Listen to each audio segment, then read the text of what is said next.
अस्सलाम वालेकुम स्टूडेंट्स। आज हम अपने फर्स्ट चैप्टर की तरफ चलते हैं और फर्स्ट चैप्टर में है इंट्रोडक्शन टू सेट्स, यानी इस चैप्टर में हम सेट्स के बारे में पढ़ेंगे। ओके स्टूडेंट्स, सो पहला क्वेश्चन जो माइंड में आता है कि सेट क्या होते हैं। So a set is a well defined collection of distinct object called element. Set आपके पास एक कलेक्शन होती है जिस पे दो कंडीशंस हैं, यानी वो कलेक्शन आप लोगों के पास वेल डिफाइंड भी होनी चाहिए और डिस्टिंक्ट भी होनी चाहिए। वेल डिफाइंड से मतलब स्टूडेंट ये है कि हम कोई ऐसा पैरामीटर यहाँ डिफाइन नहीं कर सकते जो कि वेल डिफाइन ना हो। जैसे कि मैं अगर कहूँ इंटेलिजेंट स्टूडेंट, तो स्टूडेंट्स इंटेलिजेंस सबके लिए डिफरेंट है। ये वो पैरामीटर है जो सेम नहीं है, जो वेल डिफाइन नहीं है।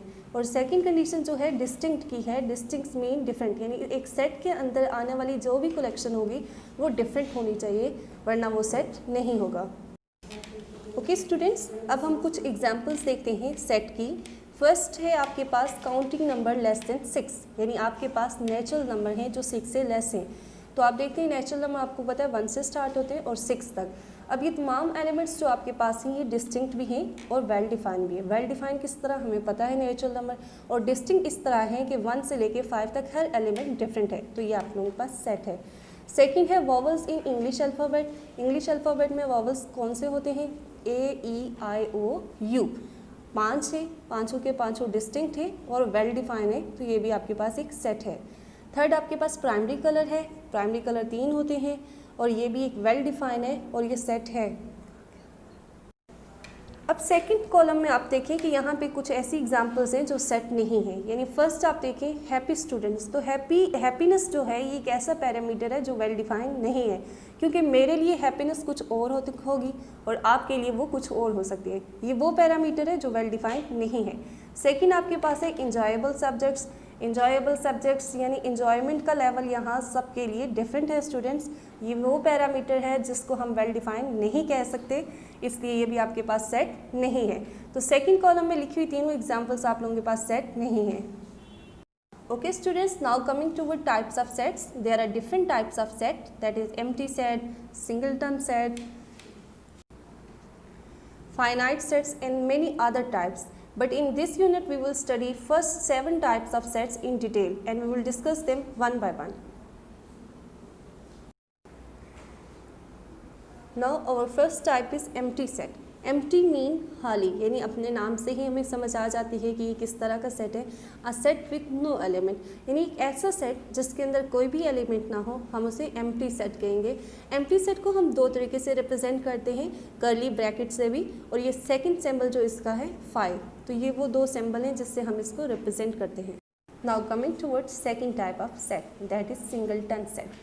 So single mean एक, यानी एक हमारे पास सेट जो सिंगलटन सेट है वो ऐसा सेट है जिसमें सिर्फ एक एलिमेंट होता है। नीचे एग्जांपल है s इज इक्वल टू 3, यानी ये सेट जो है इसके अंदर आपके पास कितने एलिमेंट हैं? 1।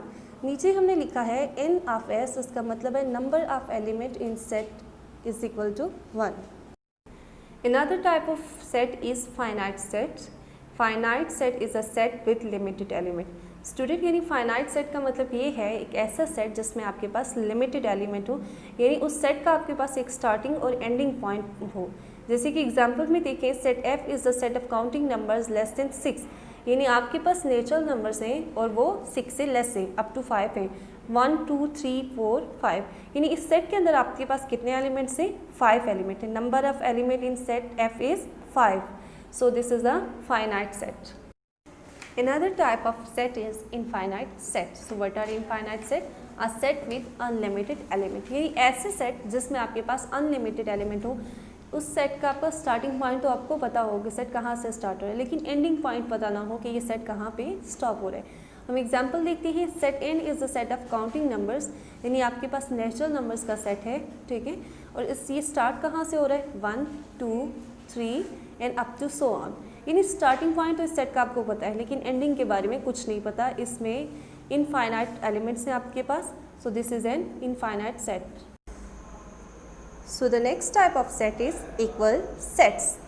Equal sets have same elements, यानी स्टूडेंट्स अगर आपके पास दो सेट है, हम सपोज कर लेते हैं one is set A and other is set B. वो दोनों तब इक्वल होंगे जब उनमें नंबर ऑफ एलिमेंट्स सेम हों एंड सेकंड्स एलिमेंट्स भी सेम हों। हम इस चीज़ को एक एग्जांपल से देखते हैं। हमारे पास फर्स्ट सेट है, set E is the set of letters in the word earth, यानी अर्थ में जितने भी आपके पास लेटर्स हैं उनका सेट। तो उसमें कौन से लेटर्स हैं? E is equal to EARTH। और सेकंड आपके पास, now the second example is set H is the set of letters in the word hurt. अब H के अंदर आपके पास किस तरह के एलिमेंट्स हैं? HEART। इन स्टूडेंट्स यहाँ आपने दो चीज़ें देखनी है। एक तो नंबर ऑफ एलिमेंट्स दोनों सेट के अंदर देखें, 6 एलिमेंट्स हैं दोनों में, और दूसरी बात कि वो दोनों एलिमेंट्स सेम है, यानी 6 एलिमेंट्स जो फर्स्ट सेट के अंदर हैं वही 6 एलिमेंट आपके पास सेकंड सेट में भी, यानी वो एलिमेंट्स भी सेम है। So E is equal to H, यानी आपके पास इक्वल सेट्स हैं। Now student, the other type of the set is universal set. So what is universal set? Universal set is the set containing all elements and of which all other sets are subset. Universal set आपके पास सबसे बड़ा set होता है और उसके अंदर तमाम subsets जो होते हैं वो उसके अंदर लाई कर रहे होते हैं। यानी अगर हम अपनी एग्जांपल देखें तो यहाँ हमारे पास 3 सेट हैं, एक यूनिवर्सल सेट है, एक A सेट है और the third is B। First set के अंदर आपके पास वॉवल्स हैं, सेकंड में भी 3 एलिमेंट है और थर्ड सेट के भी अंदर 3 एलिमेंट है। आप देख सकते हैं कि सेट ए और सेट बी के तमाम एलिमेंट आपके पास यू सेट के अंदर कंटेन कर रहे हैं, और सेकेंडली इस सिचुएशन के अंदर यू सेट सबसे बड़ा सेट है। तो that's why this is called universal set, यानी यूनिवर्स कहते हैं कायनात को, एक बड़ी चीज़ को। तो ये यूनिवर्सल सेट किसी भी सिचुएशन में डिफरेंट हो सकता है। इस सिचुएशन में हमारे पास जो सबसे बड़ा सेट था वो सेट यू था, that's why it is called universal set.